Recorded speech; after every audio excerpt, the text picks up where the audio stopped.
This is 5 on your side at 5. Focused on you.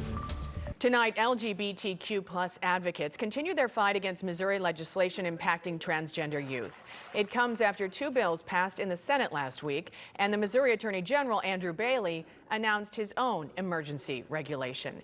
Good evening. Thank you for being with us. I'm Ann Allred. Mike Bush has the night off. The bills at the center of it all would impact transgender children and their experiences through health care and school sports. Opponents are describing the language in these bills as jarring. 5 on your side's Mercedes McKay joins us in studio with the latest. Mercedes? And the AG announced an emergency regulation that restricts gender-affirming medical care for transgender people. He's also investigating a St. Louis transgender center, which Planned Parenthood filed a lawsuit against actually this past week. All of this happening while 2 bills make its way through the Capitol. But LGBTQ+ advocates say they won't stop fighting. There are, various attacks against the trans community, and somewhere, somehow, someone thought, transgender issues, that's the wedge issue that we need to really focus on. Robert Fisher can only describe his feelings in one way right now. It's tough. The short answer is it's really tough. Fisher is with Promo, Missouri's LGBTQ+ public policy and advocacy organization. They've been fighting in Jefferson City against Senate Bill 49 and 39. We're hearing from parents of trans kids who are having conversations that they're thinking about leaving the state. The bills would impact transgender children's experiences through school sports and even health care. Senate Bill 49 would stop health care providers and doctors from providing gender transition procedures to any minor. Co-sponsors of the bill call these procedures an experiment. The outcome is not the same every time, and so it hasn't been done enough that it's consistent. Reverend Mike Angel at Holy Communion Episcopal Church in University City has queer and trans youth members in his congregation. It does seem like some members of the Senate are targeting trans youth for political reasons, and they are blocking access to needed health care. Angel, along with 300 other clergy, published a signed letter in the Jefferson City paper opposing the legislation. We don't think this is the right thing for Missouri, and we want our legislature to focus on real problems. While the fight is far from over, Angel is calling on more Christians to speak up and support the trans community. Let it be known that the Christian faith is not about hate.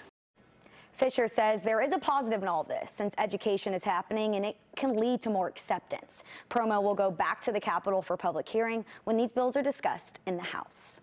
Mercedes, thank you. Let's take a live look at Enterprise Center. It's been a busy day in downtown St. Louis with both the Cardinals and the Blues playing this afternoon. A little over an hour ago, the Cardinals wrapped up their 3rd game of the season against the Toronto Blue Jays, and they won 9-4. Right now, the Blues are facing off against the Boston Bruins. Today's 70 degrees and sunny weather. It's a great change of pace as people were out and about in downtown St. Louis.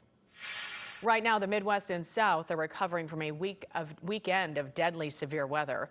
At least 29 people are dead after tornadoes and severe storms hit communities in at least 7 states. Historic buildings in Kentucky and Tennessee saw serious damage. Entire neighborhoods were wiped out in Arkansas. A theater collapsed in northern Illinois, and even locally, Salem, Illinois, saw devastating damage. The rising death toll impacted Arkansas, Illinois, Alabama, Mississippi, and Tennessee. So far, President Biden has issued a major disaster declaration for hard-hit Arkansas as communities across the South and Midwest face a long road to recovery. Isabel Rosales has the latest as another severe weather threat is in place tonight in Texas. No matter what challenges we face, nothing is going to destroy us. Nothing is going to bring us down. If anything, we will come back better and stronger. Devastation and destruction as cleanup gets underway for hard-hit southern communities, ripped apart by fierce and powerful storms and tornadoes. We have a lot of families that are completely devastated, have no home at all to go to, no belongings survived. So we will have to help these families. In Arkansas, President Joe Biden has ordered federal aid to help fund state and local recovery efforts. The focus now shifts to rebuild Little Rock after an EF3 tornado tore through the city.